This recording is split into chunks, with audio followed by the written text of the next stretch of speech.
میرا جو ناقص مطالعہ ہے اس کے اوپر کہ بینگ اے مسلم، جو اللہ اور اس کے رسول نے، جو اسلام نے ہمیں تعلیمات دی ہیں، اس میں جو میں سمجھ سکا ہوں اور جو ناقص مطالعہ ہے میرا، اس کے مطابق جب انسان اس دنیا میں آتا ہے وہ دو قسم کی لائف گزارتا ہے جی۔ ایک اس کی انڈیویجول لائف ہوتی ہے جی، جس کا تعلق اس کی ذات کے ساتھ ہے،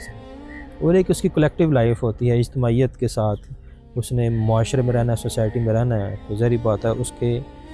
سوسائٹی کے ساتھ ریلیشنز بھی ڈیولپ ہوں جی ایسے۔ تو جس طرح اللہ تعالیٰ نے جو ہے وہ انسانوں کو پیدا کیا ہے اپنی بندگی کے لیے جی، اپنی عبادت کے لیے۔ بندگی کو اگر اس کے اوپر ہم جائیں تو اس کے اوپر الگ ایک ڈیبیٹ ہے کہ بندگی کا اصل معنی کیا ہے، اس کا کانسیپٹ کیا ہے۔ صرف عبادات کا نام بندگی نہیں ہے۔ اس کو اگر ہم ایک جملے میں بند کریں تو اپنے ذاتی اعمال کے ساتھ، احوال کے ساتھ اللہ کی رضا کو حاصل کرنا، اس کی دی ہوئی تعلیمات کے اوپر عمل کرنا، جن چیزوں سے منع فرمایا ہے اس سے منع ہونا، جن اعمال کے کرنے کا حکم فرمایا ہے وہ عمل کرنا، اور اس کی خوشنودی حاصل کرنے کے لیے جد و جہد کرنا، اس کی رضا حاصل کرنا،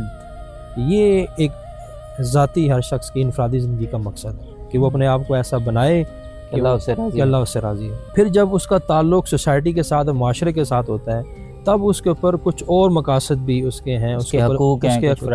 فرائض ہیں، کچھ ذمہ داریاں اس کے اوپر آتی ہیں۔ تو وہ جس طرح جتنے انبیاء کرام ہم دیکھتے ہیں، ہم آخری نبی حضرت محمد صلی اللہ علیہ وسلم، تو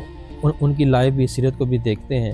تو اس معاشرے کی اصلاح کے لیے اپنی کنٹریبیوشن دینا، کچھ ایسا کرنا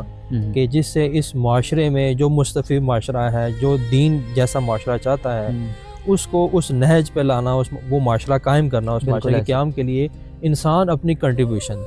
اب ہر انسان کی کنٹریبیوشن الگ ہے، اس کی کیپیسٹی الگ ہے، اس کے پاس ہر انسان کے ریسورسز الگ ہیں، اس کے پاس فہم الگ ہے، سوچ الگ ہے، صلاحیت الگ ہے۔ وہ اپنے ریسورسز، اپنی سوچ، اپنی صلاحیت کے تحت جتنی کنٹریبیوشن کر سکتا ہے سوسائٹی کے اندر، معاشرے کے اندر، اس معاشرے کو ایک اچھا معاشرہ بنانا، پازیٹیو معاشرہ بنانا، ایک دینی اور اسلامی اور مستفی معاشرہ بنانا، جس طرح بینگ اے مسلم اگر ہم بات کریں تو یہ اس کا زندگی کا ایک اجتماعی مقصد ہے۔ اب یہ ہر شخص نے خود ڈیفائن کرنا ہے، خود سوچنا ہے کہ میری زندگی کا مقصد، میں نے کیا چوز کرنا ہے، اس سوسائٹی کے لیے میں کیا کنٹریبیوٹ کر سکتا ہوں۔ کوئی ایسا نوبل کاز جس کا فائدہ